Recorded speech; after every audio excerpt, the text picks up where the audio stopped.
Hi there, Sean Kevelighan again with another executive exchange. Today I am fortunate to have join us David Corry, who heads up Casualty for Argo. David, welcome to an executive exchange with III. Well, thanks, John. I appreciate the opportunity to talk to you today.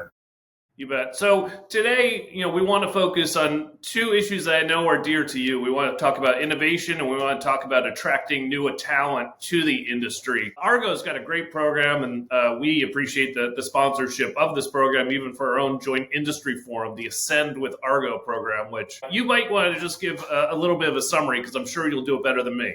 Well, sure. So Argo has a program called Ascend, as you said, Ascend with Argo. And what we basically do is we partner with our brokers to target early career professionals on the broker side and give them an opportunity for continuing education or a variety of content from our website or to talk to our leaders directly. We host young professionals in our offices, give them an opportunity to do a shadow day. Last month we hosted one in our New York City office. We brought in a dozen young career brokers to come over and have an opportunity to spend a day with our underwriters. So gave them some presentations from our senior leadership, just give an exposure on from the carrier side, how carrier operations look from the inside. Yeah, and it's as we've talked before, because David, you're Argo's representative on III's Executive Leadership Committee. You have long been a student of the industry, and you actually are a little rare insofar as one of those individuals, one or two, when I ask an audience that began their career in insurance and actually studied it in university. I think that's something that will allow you to perhaps give us, what advice would you give as somebody's considering entering into the industry from that college level? Well, you're right. I did major in finance and I double majored in insurance, and I wanted to get into the insurance industry and sought out that opportunity out of university. What we find is folks come into our industry with a varied background, and some perhaps they'll say I ended up in insurance. I didn't really think I was in college and was going to enter that as a career, or perhaps they are a mid-career individual who decides to pivot their career and come into the insurance industry. And we do a lot as an industry. We do hire a lot of that in different roles, whether that's in finance, accounting, the general counsel department, underwriting, or claims. I would say whether you're out of college early in your career and come into the insurance industry, or again you're kind of that mid-career pivot movement into our industry, and you really don't have an understanding of the business, there's a plethora of opportunities to learn. And there's industry courses, and there's opportunities to get a professional designation, outside courses, to get certificates, etc. Everything from the fundamentals of insurance, how insurance operates, the basic concepts of insurance, whether that's property, casualty, life, and health, and give you an opportunity to expand your knowledge while you're working on the practical side of the business. Yeah, it's great. And I'll put a shameless plug in for III being a good resource too for those that are looking to work more in insurance and understand it more. But you're absolutely right. There are lots of courses and accreditations. Of course, we're affiliated with the institutes that has many of those, whether it's risk management or underwriting, for example. But one of the things you talked about in terms of, you obviously are a leader in our industry. What do you believe as you're looking at people either early in their career or perhaps making that mid-career crossover, I'll call it, that you think defines really exceptional leadership? I think what I define as an exceptional leader is someone, wherever that leadership opportunity is inside the organization, is able to clearly articulate to their teams exactly what their mission is inside that department. Could be a department, could be a division of the company, could be a small work team. But regardless of what the size and scope it is, that you're able to come to that group and explain clearly what the objectives are and the goals of that group are, what you're going to do. And it's going to evolve and change, right? There's always constant change. Perhaps you accomplish something, you move on to something else inside the company. Let's say it's an IT team, and so there's a next project down the road.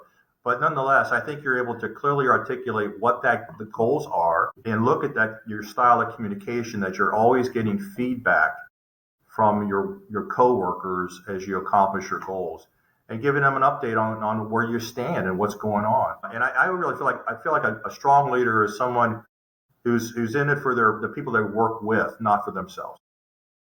No, I completely agree with that. And it's interesting too, as we're looking at leaders, the industry is making a big transition of its own, as many industries are in this day and age, into innovation. As this industry begins to embrace innovation, how do you think that's going to impact, and maybe tell us specifically how Argo might be actively investing in that kind of next generation of professionals that will also serve an industry that needs to be have a strong foundation on innovation?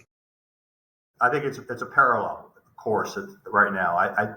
Number one is clearly artificial intelligence, or AI, is impacting across the whole spectrum of all industry segments globally, not just the United States, obviously. For us, it's an opportunity as an industry to become more efficient. I think everyone agrees, whether or not they're on the distribution side or on the carrier side, that we need to innovate and continue to innovate and be more digitally focused, if you will, as an industry, to increase our efficiency, our lower expenses for our policyholders. And I think the AI models are allowing, whether or not it's on the distributor side, let's say our brokers or agents, to be more efficient on what they work on, how they work on it, and how they target their customers. On the carrier side, it's allowing us to operate more efficiently. Let's say on the submission intake side, perhaps at one time, every submission that came in was set up and handled and distributed out to underwriters, let's say. Now you have AI models that can weed through those submission processes and really target and hone what the carrier wants to work on and get those right into an underwriter. You also have the advantages of AI on the claim side, where you can use AI models to look at the notification of claim, identify keywords, and fast track those claims to the right handler at the right time to speed better service to the claim. Yeah, and it sounds like with all of this innovation, there's going to be almost a two-way learning that's going to be happening, right? Because I think I'll say the older generation of professionals, understands the fundamentals of the industry, which it can teach to the younger generation, but the younger generation is going to be bringing in these skills around innovation. And that to me kind of screams of mentorship. And I know you've done a lot of mentoring in your career. Would you agree with that? Absolutely. And it's very important on the mentorship side. I think what you really need to do as an organization is embrace mentorship and offer that out across your groups of employees. I think it's important that leadership promotes mentorship and encourages it. And not everyone is going to participate. It's not for everybody sometimes. But I think if you can articulate to the employees the benefits of mentorship, how it allows them access to someone who's successful and as a role model and can give them advice on a regular cadence of meetings and communication, it can only further their career. I really don't, in my experience, I've not seen a downside to mentorship. Generally, it's all good and upward.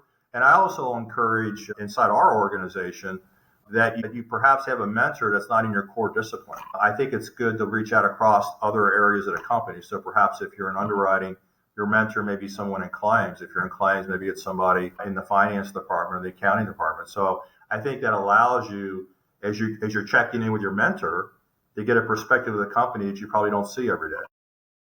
Yep, exactly. Very good. No, mentorship is going to be critical, I think, as we're going just through so much transformation right now. So this is the time where you get to ask me a question. What do you got? Well, Sean, I guess as III's CEO, what are you seeing in leadership development industry-wide? Well, there's a lot of emphasis on leadership right now in the industry, and I have been seeing a lot of evolution in the industry as well, whether it's, trying to develop the leadership at a younger generation through college campuses. I think the industry is doing a much better job being on college campuses and being on college campuses together. We've seen that in other industries that have struggled in the past, perhaps like accounting, to recruit new talent. And they started making headway, I think, when they began to get together And as well, the opportunity, I mean, it's no secret, we're going to see a lot of change in terms of a lot of retirement. So a lot of change is happening in the industry. And as we're making that change, I am seeing the industry focus on making sure we have the opportunity that our industry reflects, the workforce reflects the society that we live in having that. We've done some great work at III and the Institute with the historically Black colleges and universities with a group called HBCU Impact, and just making sure, we're finding ways to make sure that those schools know the opportunities that exist in insurance. I definitely think as well there needs to be emphasis and focus on that mid-career transformation, because the people who are retiring are obviously senior. So those jobs will need to be filled, and we need to figure out whether or not how they need to be filled and bringing people mid-career. So I always appreciate talking to you about that, because I know you put a lot of focus on that, and I think we could do even more focus. And I know the institutes as well in their education materials are trying to emphasize just ways that people can be brought up to speed more quickly as they begin a career in insurance, so that maybe they're starting from mid-career. But David, I just want to thank you very much for your time and doing this executive exchange with us. We always appreciate it. I appreciate the opportunity for others to kind of understand your focus and your leadership skills. Thank you, Sean. Thank you for your time. I appreciate chatting with you today.